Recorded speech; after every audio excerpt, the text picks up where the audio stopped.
வணக்கம் விவசாய சொந்தங்களே. காலங்கள் மாறும்போது காட்சிகள் மாறுகின்றன. காட்சிகள் மாறும்போது நாமும் மாறிக்கொள்கின்ற ஒரு மாற்றத்திற்கான களம் நமது விவசாய களஞ்சியம். நமது விவசாய களஞ்சியம் சேனலை சப்ஸ்கிரைப் செய்து கொள்ளுங்கள். அப்பதான் நம்ம போடக்கூடிய ஒவ்வொரு வீடியோவும் உங்களை வந்தடையும். ஒவ்வொரு வீடியோ பதிவும் உங்களுக்கு பயனுள்ளதாக அமையும். முழு வீடியோ பதிவும் பார்த்து பயன்பெறுங்கள் நண்பர்களே. இன்றைய வீடியோ பதிவில் என்ன பார்க்க போறோம்னா, ஒட்டு மாமரம். இந்த மாமரமானது நன்கு வளர்ந்த நிலையில் காணப்படுகிறது. இருந்த போதிலும் ஆடு மாடு அதன் பட்டையானது அந்த மரத்தின் பட்டையை பார்த்தீங்கன்னா எடுத்துரும். அப்படியே ஆடு மாடு கட்டியிருந்தோம்னா அந்த மரப்பட்டையானது உரித்தவுடன் அது அடிப்பகுதி வரலை தெரிகிறது. இப்படி இருக்கும் பட்சத்தில் அது நோய் தாக்கங்கள் அதிகம் ஏற்படக்கூடும். அடுத்து பார்த்திங்கன்னா அந்த இடம் பட்டு போயிடும். ஒரு காத்தடிச்சா முறிந்து விடும். அதனால் ஏற்பட்ட பாதிப்பையும் அடுத்து பார்க்கலாம். இப்போது இந்த இடத்த மாடு கடிச்சிருச்சு. அப்படியே பார்த்தீங்கன்னா இந்த பட்டையை எடுத்துருச்சு. இந்த பட்டை ஈரங்காய்வதற்குள் நாம் மாட்டு சாணம், அடுத்து பார்த்திங்கன்னா கார்பன்டேசின் மேங்கோ சோப் இரண்டையும் பயன்படுத்தி இந்த பட்டையானது அடிப்பகுதி காய்வதற்கு முன்னாடி வச்சிட்டோம்னா இதன் சுற்றி மரமானது மறுபடியும் வரும். இப்போ பார்த்தீங்கன்னா தெரியும், கொஞ்சம் மரத்தின் பட்டை கொஞ்சம் ஃபில்லாக இருக்கும். அப்படியே பார்த்தீங்கன்னா இங்கே பார்த்தீங்கன்னா இந்த பட்டை மாடானது அப்படியே கடித்து உரிச்சிட்டு அந்த பட்டை மேன் பட்டை இந்த கீழ்ப்பகுதி எப்படி ஃபில்லாகி அப்படியே வந்துடும். அது எப்படி நாம் பயன்படுத்தலாம் என்பதை இந்த வீடியோ பதிவில் பார்க்கலாம். முழுமையும் பட்டை விட்ட பகுதியையும் பார்க்கலாம். நோய்வாய்ப்பட்ட அந்த இடத்தையும் நாம் பார்க்கலாம். இப்போது மாட்டு பசும் சாணம், இதேபோல் மாட்டு பசும் சாணத்தை எடுத்துக்கொள்ள வேண்டும்.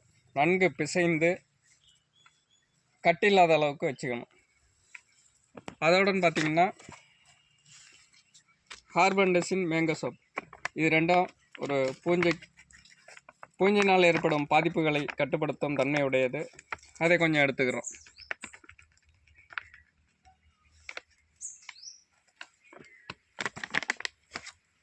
இரண்டையும் நன்கு கலந்து விட வேண்டும். பிசைந்து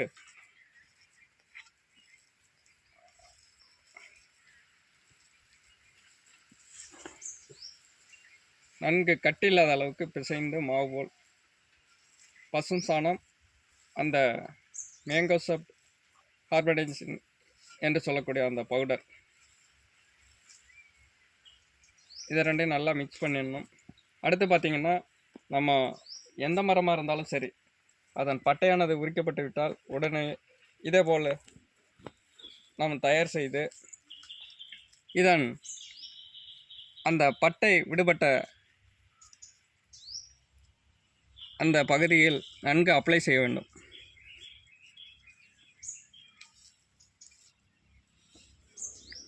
அந்த ஈரமானது காய்வதற்குள் இந்த மெத்தடை பயன்படுத்தி நீங்கள் செய்தீர்களானால் இதன் மீண்டும் புதிய பட்டைகள் இட்டு முழுவதுமே மறைந்துவிடும்.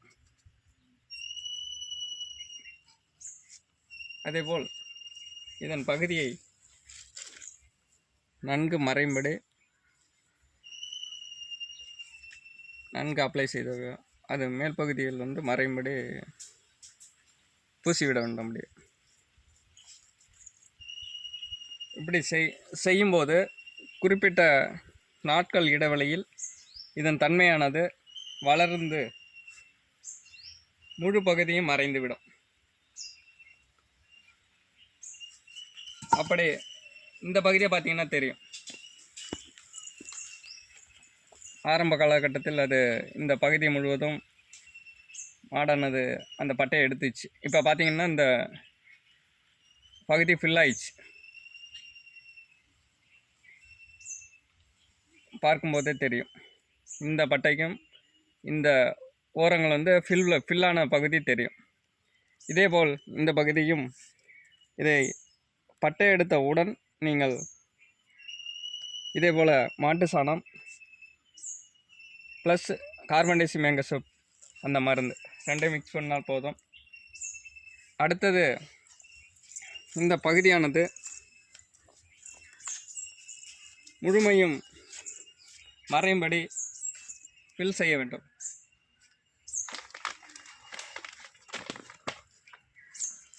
அடுத்தது இதேபோல் அந்த பட்டையானது கிளைகள் ஒடிந்து விட்டாலோ அதை அப்படியே விட்டுறக்கூடாது.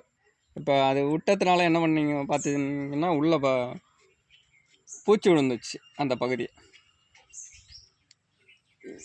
இதே மாதிரி கலந்து நம் அப்ளை செய்திருந்தால் இந்த பூச்சியானது விழுந்திருக்காது. உள்ள பூச்சி இதாகிட்டு இப்போ பார்த்திங்கன்னா உள்ள அந்த பகுதியே இதாகிட்டு இந்த பகுதி பார்த்திங்கன்னா பட்டை வளர ஆரம்பிச்சிருக்கு. இதே மற்றும் மரக்கிளைகள் உடைந்தால் அதற்கும் இந்த பசும் சாணம் கொண்டு இந்த மெத்தடை பயன்படுத்தி நீங்கள் அப்ளை செய்து இந்த பகுதியை பில் செய்து விடலாம். இந்த மருந்து கலப்பதனால் உள்ளிருக்கும் அந்த பூச்சியானது வராமல் இருக்கும். புதிய பகுதியாக இந்த கார்னரில் காணப்படுகின்ற அந்த மரத்தின் பட்டை போல் இதன் முழு பகுதியும் ஃபில் ஆகிடும். இதேபோல் நன்கு அப்ளை செய்து விட வேண்டும். அப்போ தான் இதன் முழு பகுதியும் அந்த பட்டையானது வளர்ந்து மறைந்துவிடும். ஒரு சேஃப்டியாக இருக்கும். எளிமையான முறையே வீட்டில் கிடைக்கக்கூடிய பசும் சாணத்தை கொண்டு நாம் ரெடி செய்து உடனே பட்டை எடுத்த அன்றே எந்த மரமாக இருந்தாலும் செய்தோமானால் இந்த தாக்கத்திலிருந்து விடுபடலாம். அதன் ஓரம் முழுமையும் ஃபில் பண்ண வேண்டும்.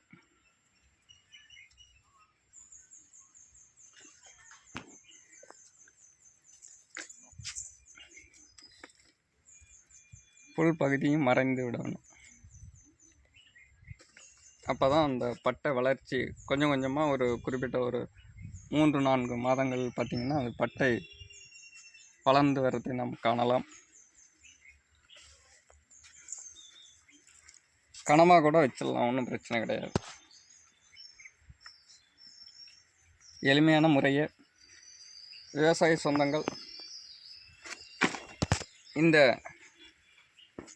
வீடியோவை பார்த்து பயன்பெறுங்கள்.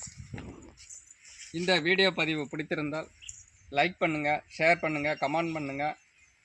நம்மளுடைய விவசாய களஞ்சியத்தில் வரக்கூடிய எல்லா முழு வீடியோவும் பார்த்து பயன்பெறுங்கள்.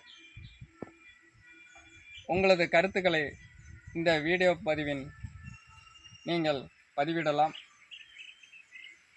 விவசாய சொந்தங்கள் நம்மளுடைய விவசாய களஞ்சியத்தை சப்ஸ்கிரைப் செய்து மற்ற நண்பர்களுக்கும் ஷேர் செய்யுங்கள். நன்றி விவசாய சொந்தங்களே.